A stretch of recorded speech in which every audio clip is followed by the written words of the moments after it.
Gente, ó, vamos lá, certo? Chega a seguinte situação no escritório, tá? Doutora, o meu primo, o meu irmão, o meu esposo foi preso em flagrante. Mas, doutora, ele não cometeu crime algum. Aquele flagrante ali deve ter sido provocado por alguém, forjado por alguém. E aí? Primeiro, você tem que entender como foi feito esse flagrante. Por quê? Nós temos o flagrante preparado, provocado. Nós temos o flagrante forjado. Nós temos o flagrante também que é o flagrante esperado. Gente, o flagrante preparado ou provocado, certo? A primeira coisa que vocês têm que entender, não há crime. Não há crime por quê? Porque alguém induziu, instigou aquele agente a praticar o crime. Mas ao mesmo tempo em que o agente foi induzido a praticar o crime, a pessoa vai agir de forma para que aquele crime não venha a ser consumado. Certo? Nós temos a súmula 145 do STF. Gente, não há crime, certo? Quando a polícia age de forma a induzir e ao mesmo tempo de forma a que esse crime não venha a ser consumado. Ou seja, induziu alguém a praticar um crime, certo? E na hora que estava sendo cometido o crime, foi lá e prendeu. Não tem crime, certo? É aquele flagrante preparado ou provocado. Você provocou, você levou alguém a praticar um crime, mas ao mesmo tempo foi lá e prendeu. Não há crime nesse caso, certo? Não há flagrante, não há crime, tá? Nós temos também o flagrante forjado. Gente, o próprio nome já diz, forjado. Alguém forjou uma situação, certo? Para que depois venha a ter a prisão em flagrante. Nesse caso, a prisão é ilegal, certo? Esse flagrante é ilegal. Por quê? Nós já tivemos situações aí dos kits flagrantes, certo? Em que eram feitos kits flagrantes para que no momento de uma vistoria, de uma blitz, fosse colocado aquele kit no carro e pudessem efetuar a prisão em flagrante. Gente, foi uma situação totalmente forjada.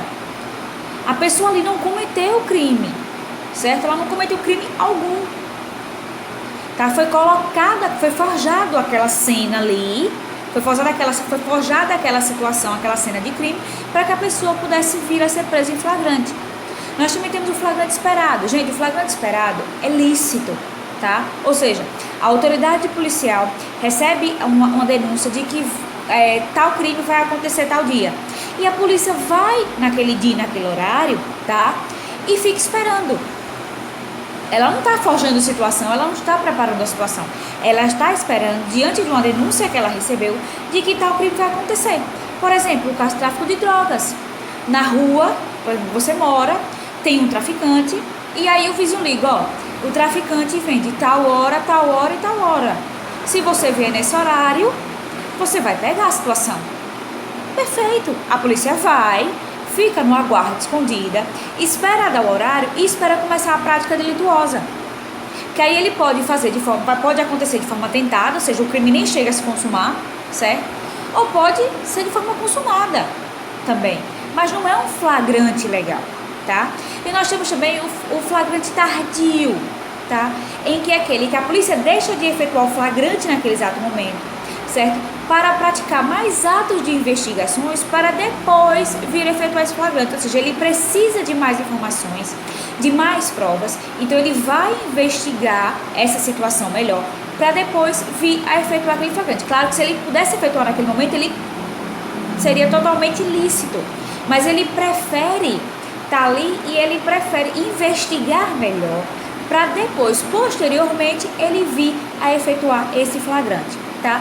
Vocês têm que entender essas situações. A gente sabe que os flagrantes lícitos estão lá no artigo 302 do Código de Processo Penal, certo? Quando você for atuar como advogado numa questão de flagrante, você tem que ver, o flagrante está aqui, está nesse código, está nesses incisos do artigo 302, beleza, o flagrante é legal, você tem que tentar posteriormente pela liberdade provisória com fiança, se for para uma audiência de custódia, para que não haja a conversão em preventiva, certo? Que seja interposta a medida cautelar, certo? Que o juiz possa colocar medida cautelar diversa da prisão, de preferência a liberdade provisória, tá? Se o juiz não puder, mas que seja aplicada medida cautelar diversa da prisão, em último caso, a prisão preventiva, tá? Se você percebeu que o flagrante se encaixa numa dos flagrantes ilegais, relaxamento de prisão em flagrante, tá? O juiz vai avaliar isso na audiência de custódia e você tem que mostrar para o juiz que aquele flagrante foi ilegal.